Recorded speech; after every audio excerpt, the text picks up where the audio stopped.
Hey, what's up everybody? Eddie Mac here, back again with another video. And today I'm gonna try to keep it short. Just wanted to go over a knife that I recently purchased. And that'd be the Smith and Wesson MP, I think it's 11B. It's the one with, not spring assisted. It has the, let me read it for you exactly. 11B, yeah. It has the seatbelt cutter and glass breaker on it. I picked it up for about 20 bucks. And anyway, I picked this knife up to fill a need that I needed. I have dedicated tools to break and cut seatbelts in the vehicles, but on the chance that I was walking around somewhere, I like to have the ability to do that with a knife in my pocket. Okay, my everyday carry right now actually has been my Benchmade Osborne 940. It's the original design, S30V steel, decent steel. Benchmade, overpriced. Some people think so. I fall in that majority of some people. This knife that cost me 20 bucks can do what I use that one for. I mean, cutting hay bales, cutting bags of feed, things like that.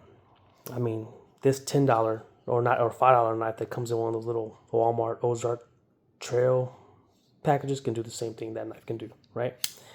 But American made company, a little bit decent, little higher quality steel, regardless. For what I use knives for, I just need a decent knife that can sharpen to a good edge and I can utilize it. And I'll go over other knives later on, but really I want to touch base on this. So again, bought this knife to fill a need, glass breaker, seatbelt cutter. May not be my primary, it just might be something I rotate, just like a firearm, because I do like my Benchmade, and I paid money for it, so utilize it. But yeah, but that being said, fills a need now. But when I got it, I like to not mess around with them. That's the wrong words, not play around, but kind of like just test it out. I was cutting stuff and whatnot. This is not a fighting knife by any means. I know that, but if you need it, something's better than nothing. All right. So of course I'm practicing, pokes, just things like that. I went down for a slash, utilizing it. Not super. A little bit, I'm not gonna do it right now, but a little bit heavier than what I just did right now, up and down. And if you notice, I got a cut on my finger. So when that happened, well, let me show you. So right now I opened it.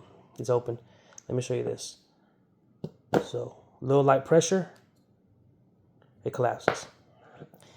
Now, again, thumb stud. I'm gonna open it up like I'm gonna use it. Okay. Again, pressure, collapses. All right. Now, if you notice on the liner lock, you notice how there's not a whole lot of gap on this left side right here. It's like it's not engaged 100% in there.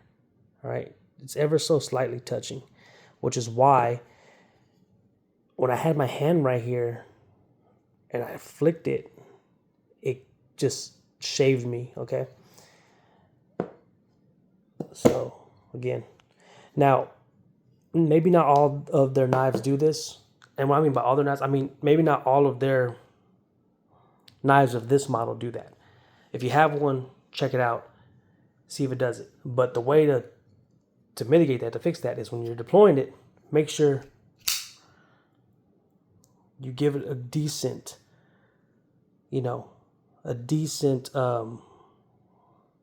making sure it has a decent engagement. And you notice now, look on the left side, you see that big gap on the left side? Now it's definitely engaged appropriately. You can't really see it as well in here because it's black, but that gap on that side compared to what it was before, yeah, now it's solid. Okay, now it's in there. And so much so that it is a little difficult now to I have one hand, and unfortunately I have to use it with my messed up finger. But now I can click it and disengage it. But it was in fact engaged on there. Okay. Now this video is going a little longer than what I wanted to go, But again, just wanted to put that out there. All right. If you have one of these knives, Smith and Wesson 11B, all right, seatbelt cutter and a glass break on the bottom, not spring assisted, but it just has that. It has that thumb stud.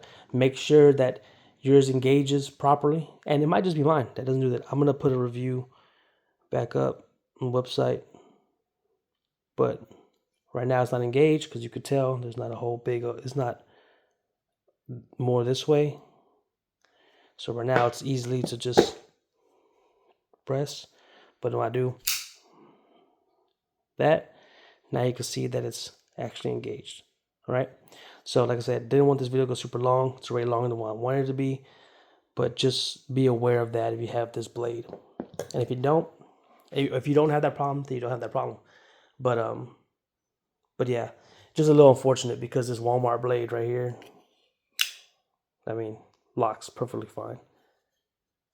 And I know haters are gonna say some things like, "Oh, well, this is made in China and this and that." Yeah, but I mean, whatever. At some point, for what I'm using these blades for, it's fine. Again, though, but you want to support American companies, Benchmade, but expensive as hell, overpriced, yes, because this knife shouldn't be over $100 in my opinion. But I digress. Whatever. But anyway, like I said, check them out.